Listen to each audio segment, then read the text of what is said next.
जय हिंद साथियों। आज हम लोग इंजीनियरिंग मैकेनिक्स का एक लॉ पढ़ेंगे जिसे बोलते हैं parallelogram law of for addition of forces, है ना। जहाँ पे हम लोग इस तरह का एक फार्मूला जनरेट कर लेंगे जिसमें हम लोग दो फोर्सों के बीच में जो भी रिजल्टेंट परिणाम निकल रहे हैं या परिणामी बल निकल रहा है हमारा, वो फाइंड आउट करने की कोशिश करेंगे इस पे। तो यहाँ पे हमारा नियम क्या बोलता है, पैरेललोग्राम कहता है rectangle with two opposite sides parallel to each other. Parallelogram हमारा कहता है, या पैरेललोग्राम क्या होता है, rectangle with two opposite side parallel to each other. मतलब एक ऐसा चतुर्भुज या ऐसा रेक्टेंगल जिसकी दो साइड रहेंगी, दो भुजाएं रहेंगी अपोजिट साइड, वो एक दूसरे के पैरेलल होंगी। तो इस तरह का हमारा एक पैरेललोग्राम होगा और इसी पैरेललोग्राम को हम लोग आगे देखेंगे कैसे इसको हम लोग इस तरह के फॉर्मूले में जनरेट कर सकते हैं। तो अब देखते हैं जरा हम लोग इस पे क्या हो रहा होगा। तो हम लोग क्या कर रहे हैं कि इस पैरेललोग्राम को हमने यहाँ पे बनाया है, इस चतुर्भुज को हमने यहाँ बना लिया है। इस पे हम देख रहे हैं कि एक हमारा साइड ये है, एक साइड ये हमारा, और एक साइड ये, एक साइड ये है। हमने क्या किया, इस पॉइंट से जिस पे हमने सी पॉइंट नाम दिया हुआ, इस पॉइंट से एक नीचे की ओर लंब या परपेंडिकुलर ड्रॉ किया हुआ है।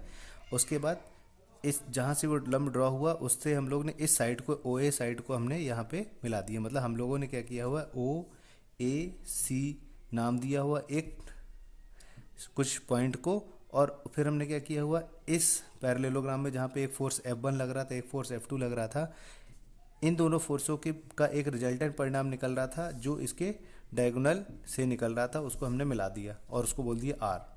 ठीक है। अब यहाँ पे टोटल एंगल एक थीटा था हमारे पास, और अब हमने देखा कि हमने एक ट्रायंगल कंसीडर कर लिया है। हमने एक ट्रायंगल कंसीडर किया ओ ए सी, और इस ट्रायंगल के बीच में एक एंगल बन रहा है हमारा अल्फा। ठीक है।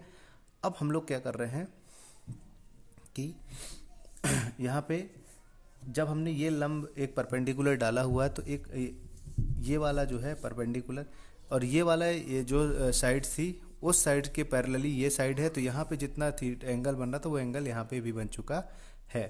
अब हम लोग देख रहे हैं आगे कि और क्या क्या चीज़ें हो रही हैं। तो देख रहा हूँ मैं कि यदि मैंने कुछ पॉइंट्स लिखे हुए उसको मैं आपको पढ़ के बताता हूँ, उसके बाद आगे देखते क्या होता है।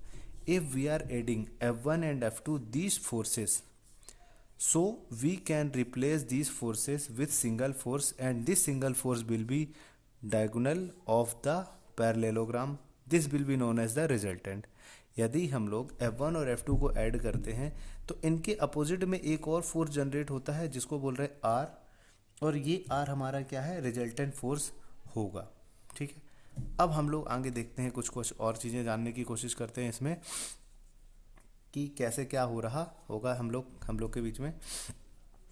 हाँ, तो हमने एक पाइथागोरस थ्योरम लगाई है किसके बीच में, एक हम लोगों ने ट्रायंगल लिया हुआ ओ सी बी, ओ सी और बी, इस तरह का एक ट्रायंगल लिया, और इस पे हम लोगों ने एक क्या किया हुआ है, पाइथागोरस थ्योरम लगाई होगी। पाइथागोरस थ्योरम के बारे में सभी जानते हैं, है ना, जिसे पाइथागोरस प्रमेय भी कहते हैं। तो पाइथागोरस प्रमेय में क्या होता है, कर्ण का वर्ग इक्वल टू लंब का वर्ग धन आधार का वर्ग। तो कर्ण क्या है यहाँ पे, R है, उसका स्क्वायर लगा दिया हमने। लंब क्या है यहाँ पे हमारा OB, है ना, और आधार क्या है हमारे पास BC। इस तरह से हमने ये लिख दिया है। अब हमने ये लिखा हुआ जो है, इस पे हमने जो स्क्वायर था इसको आगे की ओर ट्रांसफ़र किया, पक्ष इस तरफ मूव कर दिया, तो ये स्क्वायर इस इधर पे अंडर रूट का काम करने लगा। अब OB प्लस BC ये ऑलरेडी लिखा हुआ है। अब जो हमारा OB लिखा हुआ उसको हम और क्या लिख सकते हैं, OA प्लस AB का स्क्वायर प्लस BC तो ऑलरेडी चल रहा है आगे की ओर। अब OA इक्वल टू F1 हो गया, AB इक्वल टू AB कितना हो जाएगा, F2 cos थीटा, और ये क्या हो जाएगा हमारा BC, F2 sin थीटा। ठीक है। अब हम लोग देख रहे हैं इस चीज़ को सॉल्व करते हैं आगे। इसको जैसे ही सॉल्व करेंगे तो वहाँ पे क्या कहानी बनेगी ये देखते हैं ज़रा थोड़ा सा हम लोग।